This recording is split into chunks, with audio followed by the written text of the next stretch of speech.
If you're an investor like me, then you're probably looking to increase your cash flow. Now, in today's video, I wanted to explain the pros and cons of doing an existing home with a beautiful, trendy, tiny home versus finding a great piece of land and building a brand new dual income or dual key property, which is generally a house with the granny flat or tiny home under one roof line. As an investor, over the last 10 years, I bought 13 properties personally. I've done a number of existing homes with tiny homes on them and a number of brand new dual key properties. So this is just my experience. Obviously, as always, take it with a grain of salt. Now, I wanted to say that I am just an absolute massive fan of cash flow, of financial freedom, and of creating choices sooner in our futures. Now, property, whether you're doing the home and the beautiful tiny home or the brand new dual key, dual income property, is just a vehicle to get you to where you want to be. I didn't realize that when I first got started as an investor. I used to get so emotionally caught up in my properties,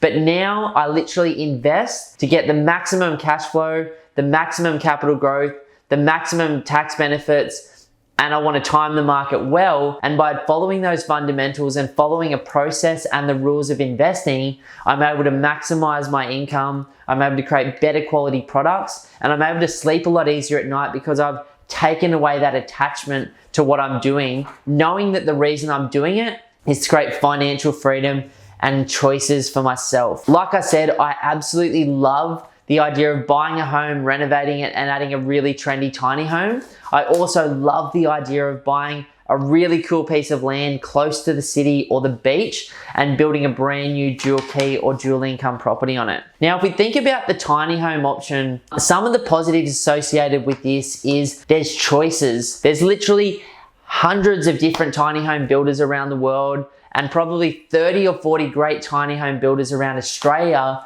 that have all sorts of cool, funky designs, whether you want something ultra modern, something urban, something country, something beach style. There are just so many cool designs. And if you check out our Instagram page or our Facebook pages, you can see us sometimes walking through them or showing you ones that we've bought or that clients are building. You can do that through just checking out Pumped On Property, whether it's on Insta, YouTube, our podcast, or our Facebook pages. We've also got an email that you subscribe to as well, where we share all sorts of cool tiny home and dual income related stuff that we've been doing as well. Now, the second thing I love from a tiny home is the fact that it produces two incomes, which not just increases your cash flow exponentially, but it also protects you from a risk perspective in the sense that if you lose one of your tenants, then you've got a second tenant paying some of your mortgage and some of the costs associated with that property. It also can produce, if you do it in the right way, a great little passive income stream for life, whether you own it outright in the future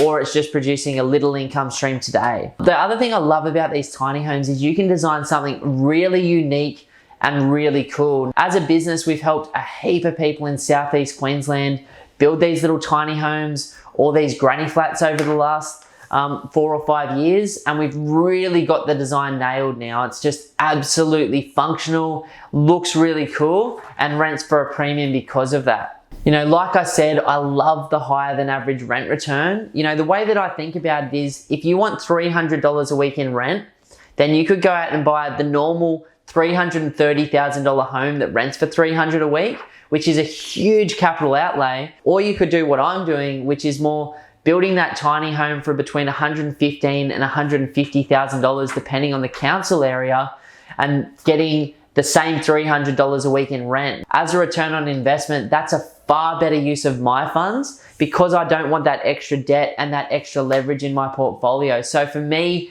that is the reason why I've chased this strategy. But as always, you want capital growth and you want to be well timed in terms of where you're buying as well in the market. Some of the negatives associated with the tiny home option is if you buy a nice big existing home with a nice big backyard, obviously to put the tiny home in the backyard, you've got to sacrifice some of the yard space for the front home. Now, in some areas I've seen, like for example, the northern beaches of Sydney, people have tried to do this on $2 million properties. They've built these really trendy, really cool tiny homes, but then nobody's wanted to rent them and nobody's wanted to buy them off those people in the future, because if you're spending $2 million, a lot of people prefer a large backyard if they're renting or if they're buying the property off you in the future. So these don't work in all locations, and losing the backyard is one of the downsides associated with them. The other downside is that not everybody wants to buy these. In a strong market like we're in at the moment, even though the media is scary, in a lot of parts of Southeast Queensland, property prices are actually sitting flat or rising at the moment. There's generally someone in a super fund or an investor that's looking to buy them. I actually sold one of them a couple of years ago to a guy that was moving up to Southeast Queensland from Sydney, and he wanted to put his mum and dad in the backyard, or in the granny flat out the back, the tiny home out the back. So there is a resale market. I sold that in 3 days to that guy for $53,000 more than expected. But you know, in other markets like a GFC, or like the recession that we had to have back in the 80s, or you know, a market where there's fear, they can be probably a little bit more difficult to sell. That said, like, why would you sell one of these assets unless you really had to?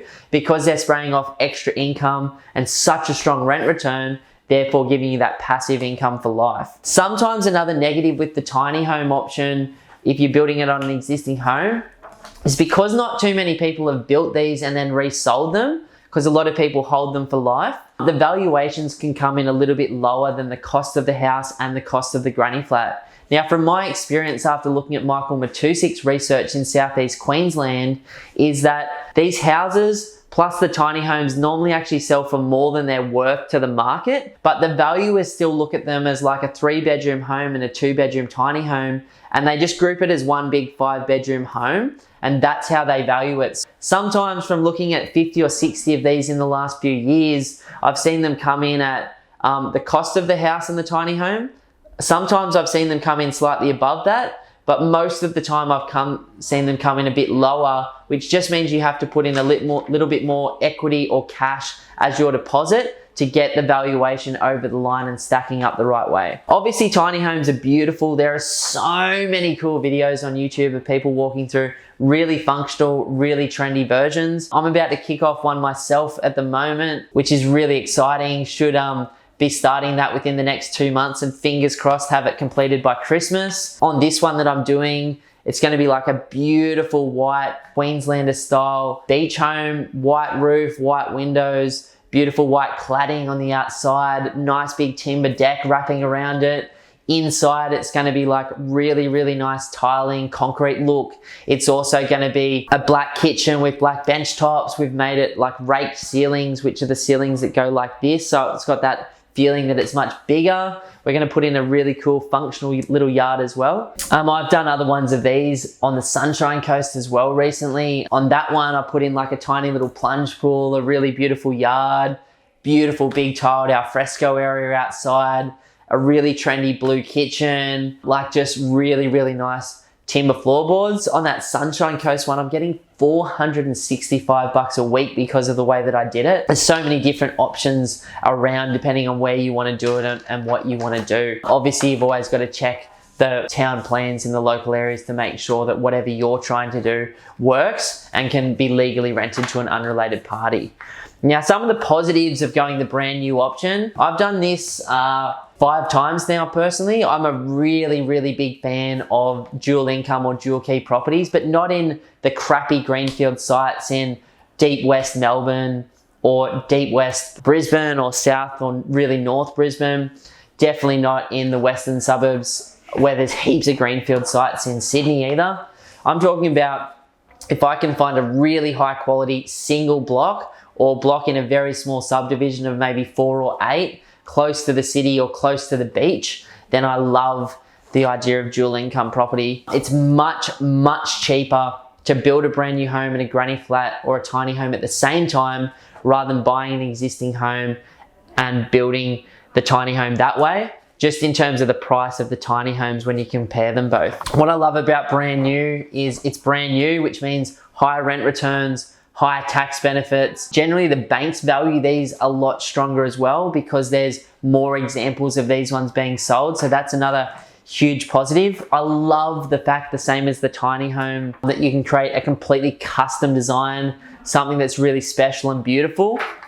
I'm also building one of these in Brisbane at the moment. I'm building like a really nice large 4-bedroom home with a really nice 2-bedroom tiny home or granny flat to the side of that, both with their own entries, backyards, car accommodation, like something really sexy that's gonna work from a rental perspective, but also make me those long-term capital gains that I'm after. There's obviously big tax benefits associated with brand new. So I've done videos on this on our YouTube channel previously, but you know, that is a major draw card for someone like me that's earning a little bit of money each year and paying 40 or 50 cents tax in the dollar. You know, I think this year alone through my brand new houses and my existing homes and tiny homes, I should save at least $30,000, if not $40,000 in just tax depreciation on those properties, which is an absolute game changer. That's 40 grand that I don't have to give over in the future. And like I said before, another positive is just the strong valuations around these as well, because the banks can see what it is and it sort of seems to stack up a little bit better. That said, there are definitely some negatives with building brand new. Firstly, you never want to do them in a greenfield estate surrounded by everyone else who's doing them. You obviously have to build the property as well, which isn't something that everybody feels comfortable with straight away. Obviously, if you're living in a home or a rental and you're building a brand new property, that means there's 2 mortgages you've got to cover, or rent plus the mortgage on the investment. So there's a time delay because there's no income on the property. It is obviously a larger project, which for some people is a bit negative. And that also means that because the land is priced in today's market and the build is being built today, generally the cost of doing a brand new piece of land and a brand new dual key property is higher than the cost of finding an existing home and building a brand new tiny home on it. There's also limited options. If you're as picky as I am around buying land, then 99.9% of land in Australia looks like absolute rubbish to me. So if you're being really picky and trying to buy close to the beach or close to the city, and you just want that infill piece of land in a completely established suburb, it can take longer to find it and can also be a bit more expensive to buy it. But like I said at the start of the video, I'm such a big fan of tiny homes and dual key properties, as long as they tick all the other fundamentals of buying at the right time, good quality suburb, good quality house, good quality street,